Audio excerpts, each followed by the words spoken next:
life for grace. I'm saved by your grace. I'm saved. Pax is Latin for peace.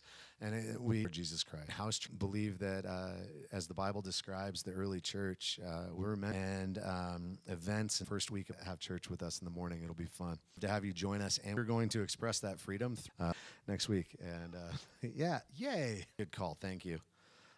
Sorry, the clock or send those. If we forgot anything, we'll get to it. Go on the website; it'll probably be there.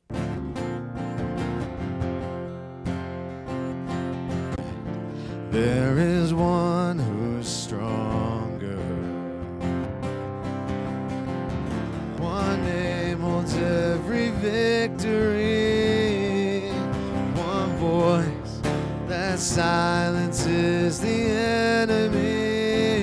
Jesus, Jesus.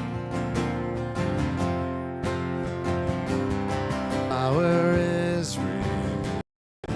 Giants fall defeated, yeah. We are taking ground, walls are falling down. Voice that silences the enemy. One King, Jesus, who rose. You reign, every victory is yours. You rose. Death is buried in the grave. Hell could not defy your name. You rose. You reign.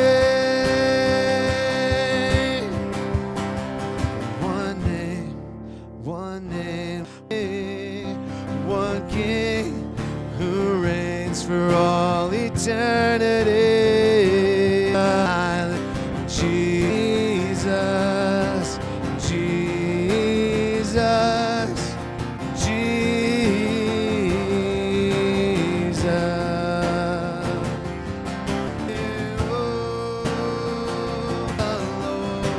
Every victory is yours. Get in the grave. Hell could not defy your name. You rose. You reign.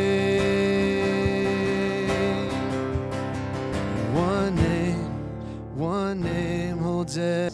That silence is Jesus.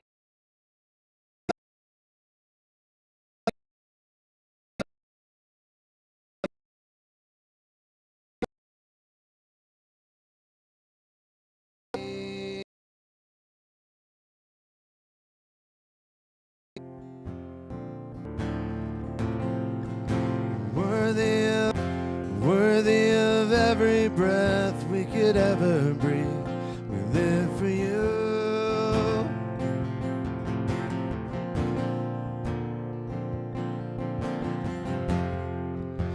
Jesus, the name above every other name. One who could ever say, live for you.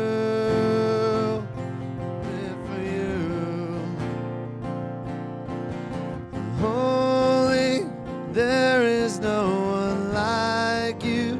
There is none beside you. Oh, wonder, show me who you are and fit in your love to those around me.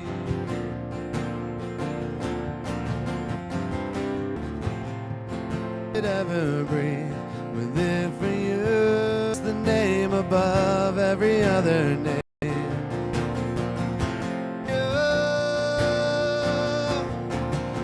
Holy, there is no one. Open up my eyes in wonder. Show me who you are in your love. Open up my eyes in wonder. Show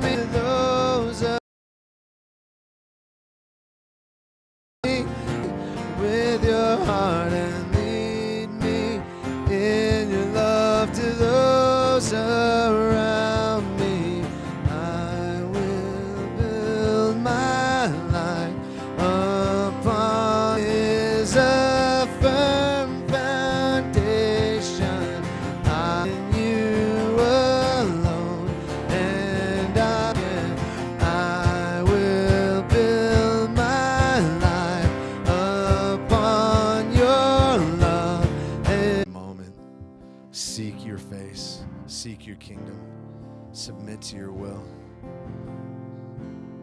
Show.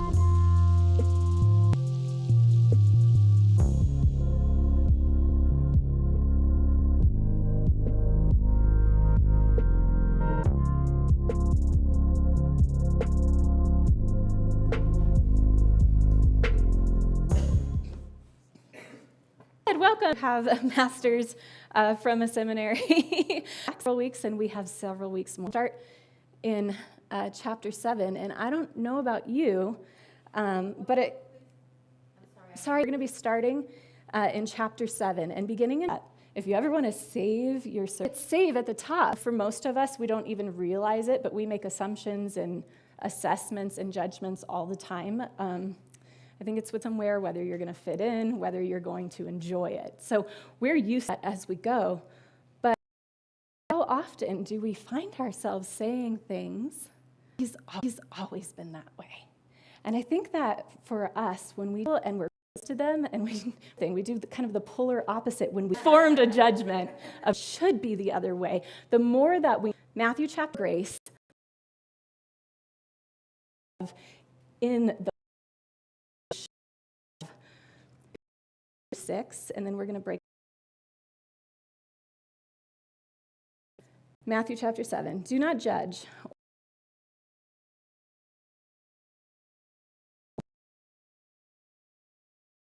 And to the plank in your own eye. First, take the plank. If you do, they may trample them under their feet and turn and tear you, or you too will be judged. Now, judgment, the word, but to assess right or wrong. What is right or wrong? Here, the word that they're using in the Greek is krino, and those who judge severely or unfairly judge others harshly. Way you judge harshly. There's a warning there. So what are we supposed to do? Well, I think Jesus actually models this principle really well in the Bible, and I think whenever Jesus teaches, and we're going to pick up the account to have a basis for accusing him. But Jesus bent down and he started to write in the ground with his finger. When they kept on questioning him, he straightened up and he said to them, "Let anyone away one at a time, the older ones first." Jesus straightened up and he asked, she sinned, and under the law, she was condemned to death, and death through grace feels like. And so here's this woman, the full measure of her guilt. Under the law, sin brought death. Perfect all the time. We're going to make mistakes. We're going to fall short. The way 33 verses 22, verse. Who will save us? Who is our lawgiver? The Lord. Who is our judge? The Lord.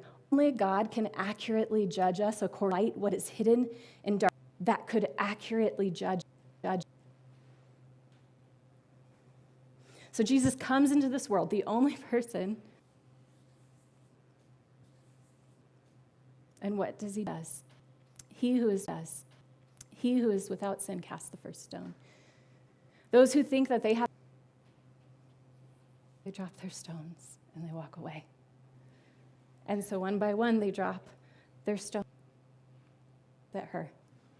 When they realize, I want to ask you guys this morning, have you ever experienced grace? Judgment's easy, right? We're used to judge mistakes. When we mess up, we're used to expecting some kind of fallout, some kind of judgment, some kind of attack on our character or on our action. Grace.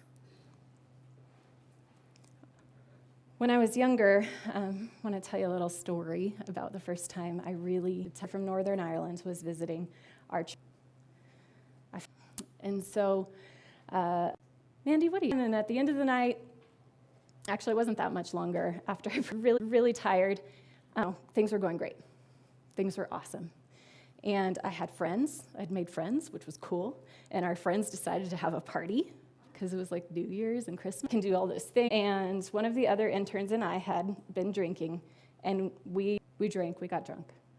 So we went to the pastor at this party that we all had. And they wanted names, and her head was packed.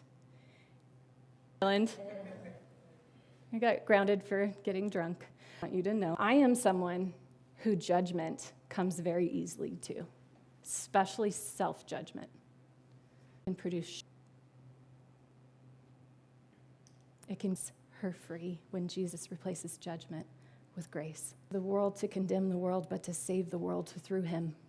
Condemn this world.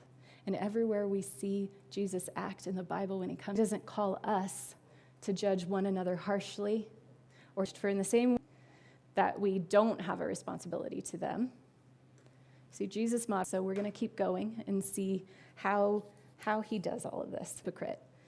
First, it is difficult. We judge people in areas.